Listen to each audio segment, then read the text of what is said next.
एक तरफ सुनिए अहिरान वाला, ओकरा बाद बबुआन वाला।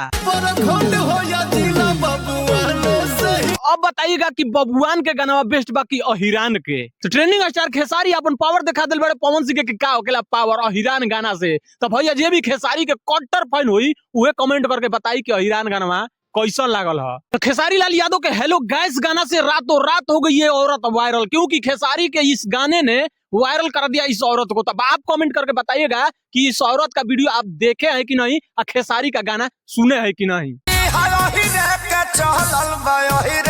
तो खेसारी लाल यादव जाति के ब्रांड पर अपन गाना लेके आइल बड़ा अहिराना। भैया ई पावर भी देखा होता खेसारी लाल यादव के ट्रेंडिंग स्टार के का पावर रखला। तो जे भी कटर फैन हो भैया गाना जे सुन लो कमेंट करके बताइए जा कि गाना कैसा लागल अहिरान खेसारी वाला।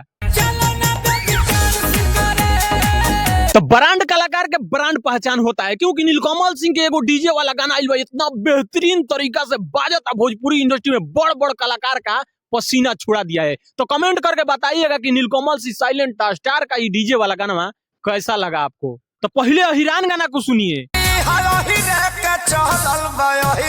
ओकरा बाद बबुआन गाना के। तो अब बताइएगा कि अहिरान गाना में दम बा कि बबुआन गाना में दम बा, पवन सिंह या खेसारी लाल। खेसारी लाल यादव गाना नहीं किस्मत का पुड़िया लेकर आए, क्योंकि उस औरत का किस्मत बदल गया खेसारी के इस गाने से। तो भैया कमेंट करके बताइएगा कि गाना कैसा लगा और खेसारी को ये गाना लाना चाहिए था कि नहीं। तो खेसारी लाल यादव के अहिरान गाना अइले से पावर स्टार पवन सिंह के बबुआन गाना भी होखे लागल वायरल। तो भैया बताइए जा कि केवन ग्राउंड लेवल पर बाजी खेसारी के कि पवन सिंह के बबुआन वाला। तो पहले सुनिए खेसारी वाला,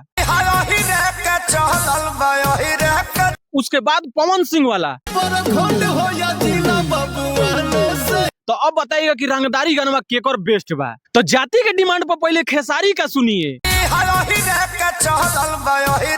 ओकरा बाद बबुआन पावर स्टार के। तो अब भैया बताइए जा कि जातिवाद गाना केकर बेस्ट बा, पावर स्टार वाला कि ट्रेंडिंग स्टार खेसारी वाला।